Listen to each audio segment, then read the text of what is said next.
Foi um ano muito valioso e produtivo, a nível de atividades, do envolvimento dos membros na Igreja e também na representação da instituição em vários atos públicos em Portugal. E então foi algo que valorizou os membros, a instituição e o país em si. Foi o primeiro ato público que o atual Presidente da República assim decidiu fazer, juntar diversas religiões na mesquita, e assim nós fomos convidados e foi um privilégio estarmos com ele e assim darmos início junto com o novo Presidente da República a um mandato que esperamos que seja muito frutuoso, não só no diálogo entre as religiões, como também na vivência da paz em Portugal. Este encontro quer significar que o Presidente da República de Portugal, como garante da Constituição, que jurou defender, cumprir e fazer cumprir, será sempre defensor da liberdade religiosa em todas as suas virtualidades. Foi um ato único em que nós pudemos confraternizar entre todos. Antes do início do ato em si, todos nós falávamos exatamente em relação ao local em que estava a ser então realizado este primeiro ato público e que foi muito simbólico. Simbólico de um diálogo, de uma aproximação e de um ambiente muito frutuoso em Portugal em que vivemos entre as religiões. E todos sentimos essa união e temos o mesmo propósito de vivermos não só pacificamente, mas no respeito entre todos, entre todas as religiões em Portugal. Portugal deve muita da sua grandeza secular ao seu espírito ecuménico. Foi grande sempre que soube cultivar esse espírito, dentro e fora das suas fronteiras físicas. Normalmente as tertúlias são feitas também na mesquita e são patrocinadas, como disse muito bem, pela Universidade Lusófona, onde temos temas diversos, em que também as religiões e vários especialistas na matéria são convidados e então podemos ter frutuosos diálogos e tertúlias que realmente também se presta para esta mesma união e o bom relacionamento entre todas as religiões. Temos aqui representantes de grandes comunidades, ou comunidades mais conhecidas, históricas, e têm uma história também de perseguição religiosa, e temos aqui comunidades, diríamos, mais recentes, mas também sentem, neste tempo que atravessamos, não diria se calhar a perseguição religiosa, mas o problema da afirmação e da identidade dentro da pluralidade religiosa, num Estado laico. Portanto, temos aqui uma experiência muito rica. O Paulo Adriano, da Igreja Mormon, também tem uma história de perseguição, digamos assim, mas a liberdade é um valor muito importante na nossa tradição. Sem dúvida, eu gostava, boa noite e obrigado pelo convite de podermos aqui estar. Eu gostava de fazer aqui duas pontes. A primeira, que penso que já foi sublinhada por algumas das pessoas que aqui estão, que é o sublinhado que a Cristina iniciou, que nós vivemos num país privilegiado.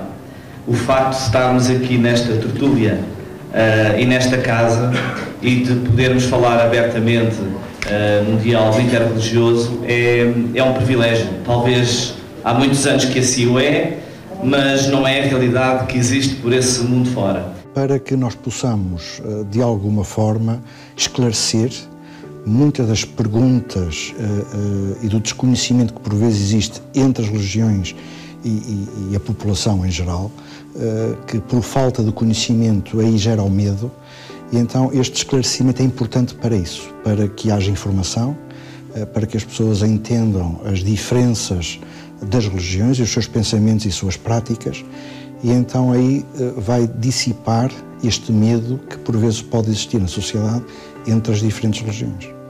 Foi um momento muito interessante.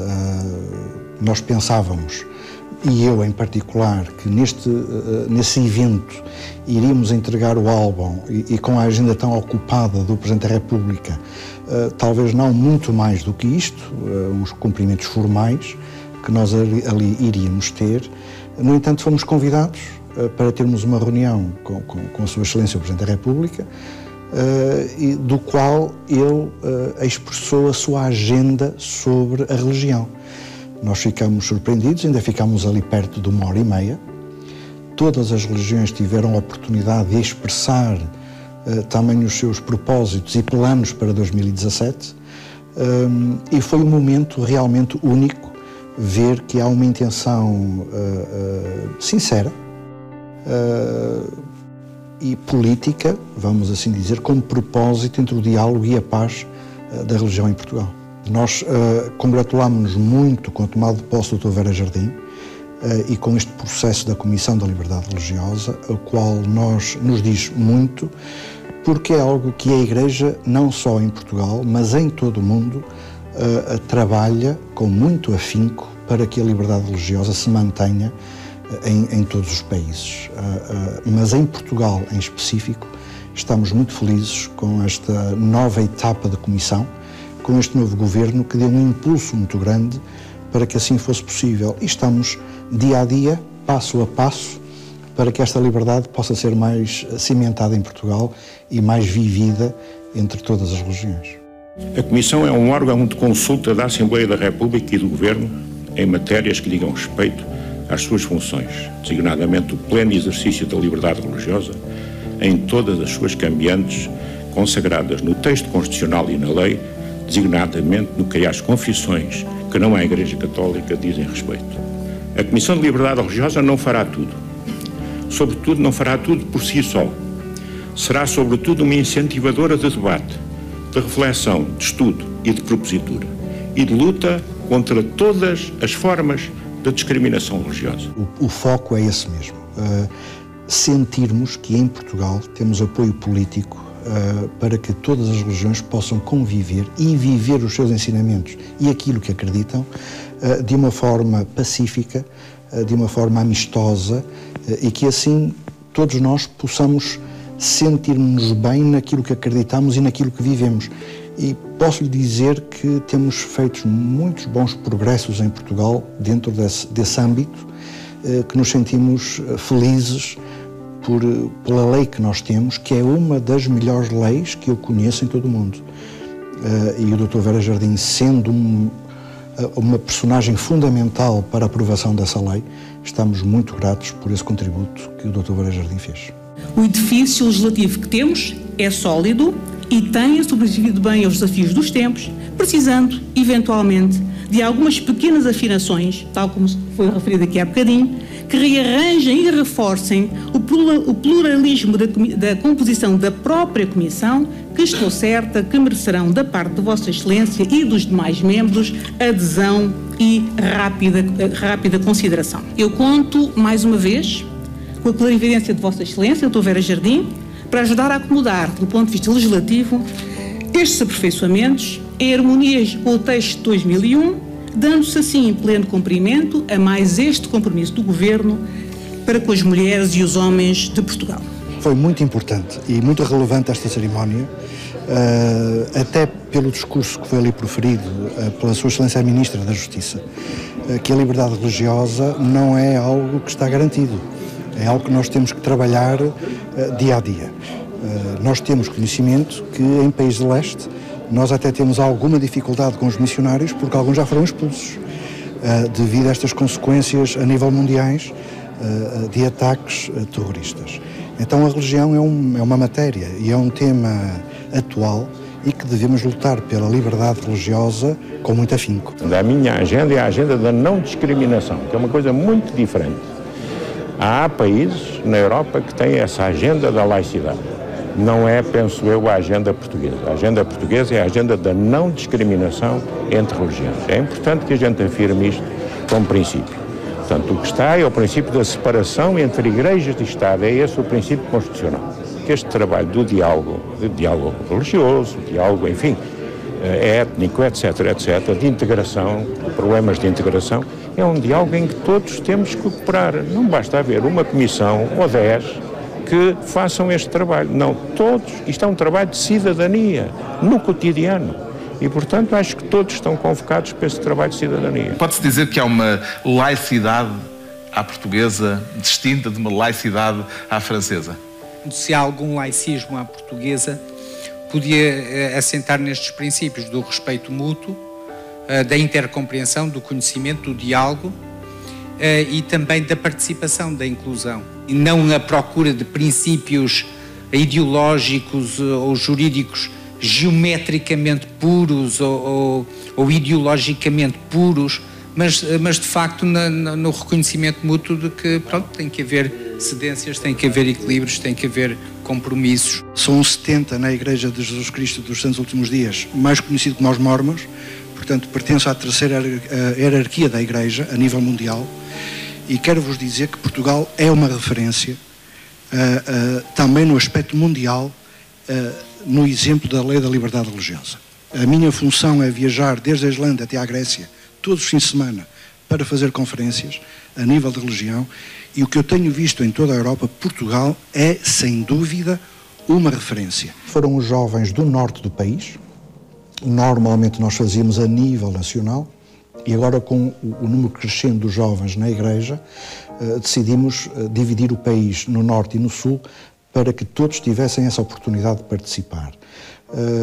Posso lhe dizer que 75% dos jovens tiveram a primeira vez essa experiência, e vamos assim dizer, é um retiro espiritual que estes jovens têm, que edificam o seu conhecimento, a sua espiritualidade, o seu testemunho e a sua proximidade perante Deus.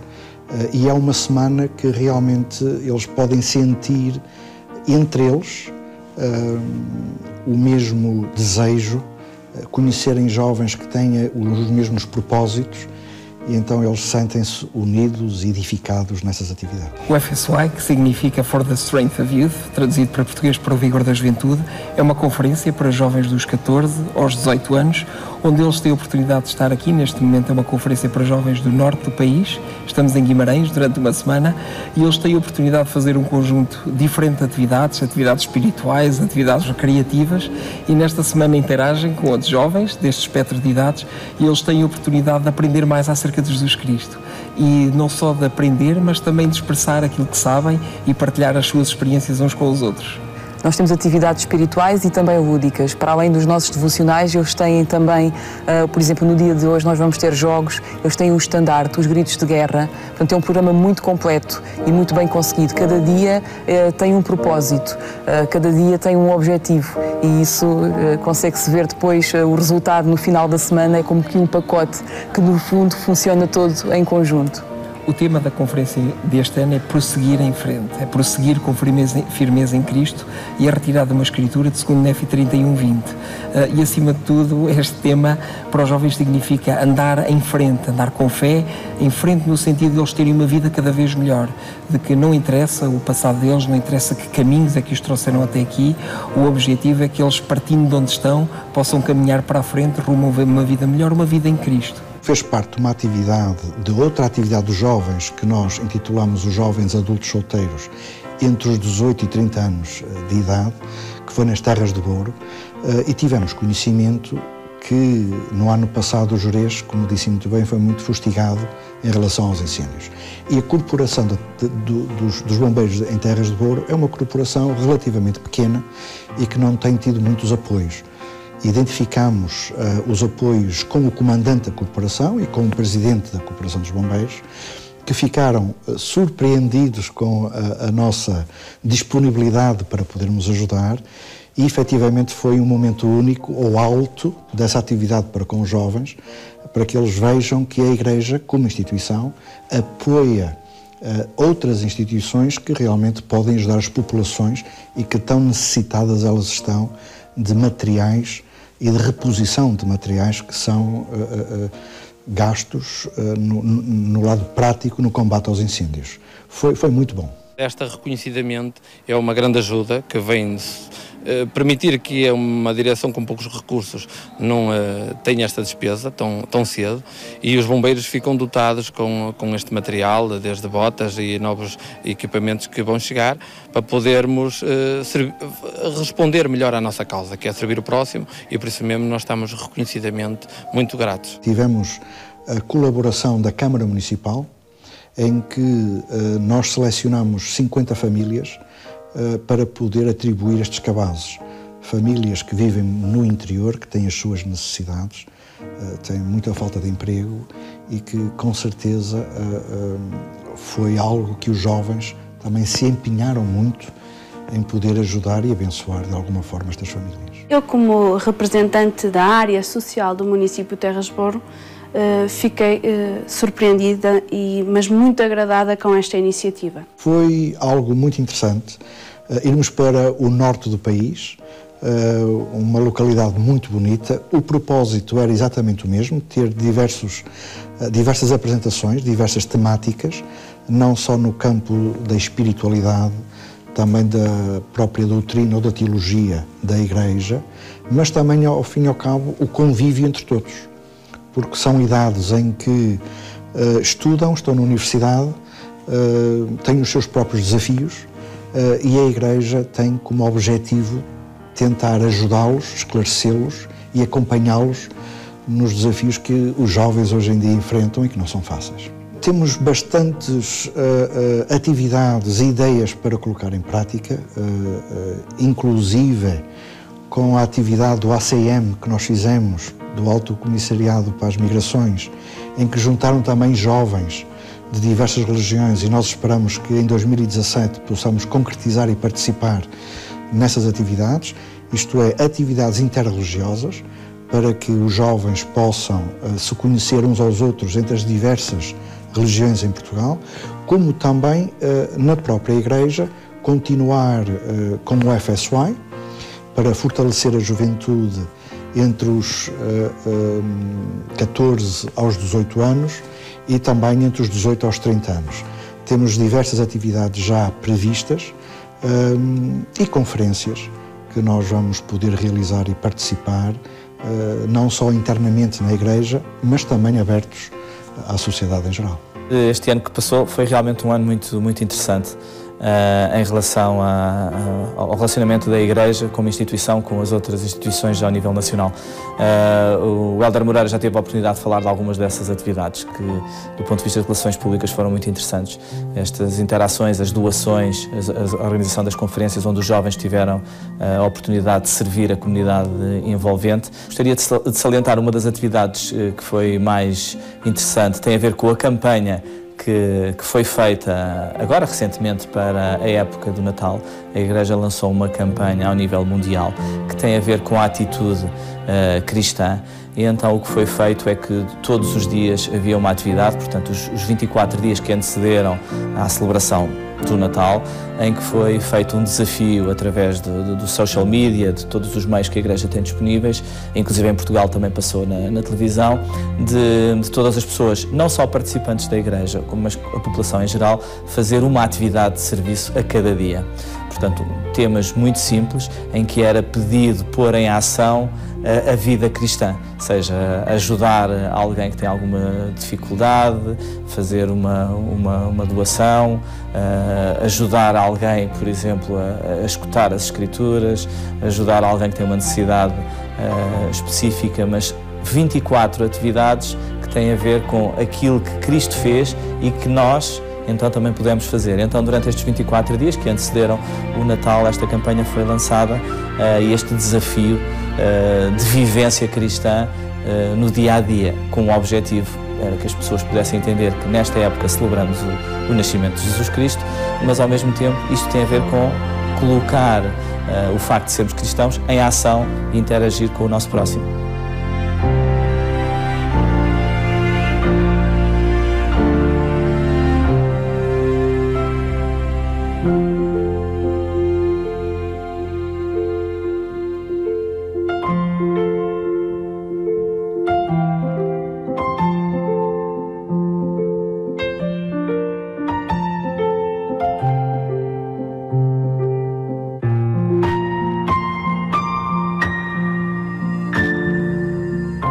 Há um ano, no final do ano de 2015, estávamos a iniciar e a fazer a cerimónia do lançamento da primeira pedra. Na realidade, uma cerimónia que nós chamamos a abertura do terreno, preparar o terreno para começarmos uma construção, que é o Templo de Lisboa. Passado um ano e pouco, a obra está em curso, está em plena construção, um complexo muito interessante que vai dar algumas infraestruturas não só aos participantes da Igreja, mas também à comunidade envolvente, um espaço que vai ter uma qualificação muito interessante, mas para a Igreja, sem dúvida, é um marco histórico. The time to build a temple is when the church has reached a position of maturity in a country, when we have a growing population of members who are faithful, behaving faithfully, taking part in the community and looking forward to a bright future. We believe that we are all children of a Father in heaven who loves us, all of us. He loves all of his children. For us, this is an act of faith, and it's a symbol of our belief in our loving Heavenly Father and his Son, Jesus Christ. And this is a symbol not just for us, we hope, but for the whole community. And we're so grateful to be a part of this community and act in faith. O tipo de obra que está a ser executada e em plena construção naquele espaço, no Parque das Nações, tem algumas infraestruturas que são de livre utilização. Aliás, em todas as nossas capelas há uma placa à entrada que diz que os visitantes são bem-vindos. Então, sem dúvida, parte desse complexo vai permitir que as pessoas possam ter contacto com a Igreja e outras atividades que vão ser realizadas. Lógico que a parte importante de todo esse complexo tem a ver com o Templo de Lisboa, que é a razão pela qual estamos ali a construir. E o Templo, para os participantes da Igreja, tem um significado muito interessante. É onde nós fazemos as nossas cerimónias religiosas. Portanto, os casamentos religiosos são feitos dentro do templo. Nós habitualmente dizemos que o templo, para os participantes da Igreja, significa os rituais, o que nós chamamos ordenanças, que não são válidas só apenas para esta vida, mas que têm uma perspectiva interna. E vai ser, para além disso, até esteticamente, do ponto de vista exterior, vai ser uma edificação muito interessante e que acho que vai ser uma área de Lisboa que vai ficar muito bonita e com um grande simbolismo também para aqueles que quiserem conhecer. Para as relações públicas da Igreja, é uma oportunidade muito interessante, todas as pessoas vão estar convidadas quando for a inauguração de poderem visitar livremente todos os espaços, tanto do templo como os complexos adjacentes, durante algum período de tempo. Portanto, sem dúvida, é uma obra muito interessante e muito importante. Eu sou arquiteto desde Estados Unidos, deste edifício magnífico para a Igreja de Jesus Cristo dos Santos dos Últimos Dias. Each temple in the last 10 or 15 years has been specifically designed for each country that it's in. So in the case of this temple, we came and studied the architecture of Lisbon, specifically what materials to use, the Leão stone, the Molianos limestone, the art glass designs will all be dedicated and involved in the design of Lisbon. We will take cues from Manueline architecture, we will take cues from some of the other buildings in the area. The temple now is a very modern design, which is kind of in context with the Expo Center. However, we will also look at the azulejos designs of the typical Portuguese tiles, and those will be incorporated throughout the building. Sem dúvida que a própria construção do templo nos dá mais um motivo de grande interesse e de grande alegria podermos mostrar à comunidade envolvente o progresso desta grande obra que é a edificação do Templo de Lisboa. Todas as outras atividades que temos realizado em Portugal, e muitas delas têm a ver com este diálogo interreligioso. Às vezes as pessoas têm a noção, bom, mas será que a doutrina das igrejas cristãs está a ser comum? Na realidade, o que é interessante do diálogo interreligioso é precisamente conhecermos a diferença e conhecermos quais é que são os princípios, na sua base cristãos, sem dúvida nenhuma. O próprio nome da Igreja menciona a Igreja de Jesus Cristo, portanto acreditamos viver os princípios da Igreja original de Jesus Cristo, mas depois o diálogo interreligioso também nos ajuda a nos associar a outras organizações e com uma prioridade principal, que é podermos servir a comunidade envolvente. E temos realizado várias atividades, não só no ano passado, no ano 2016, mas para 2017 vamos de certeza estar presente neste diálogo interreligioso e mais especificamente para a realização de atividades que possam ajudar um determinado grupo de pessoas.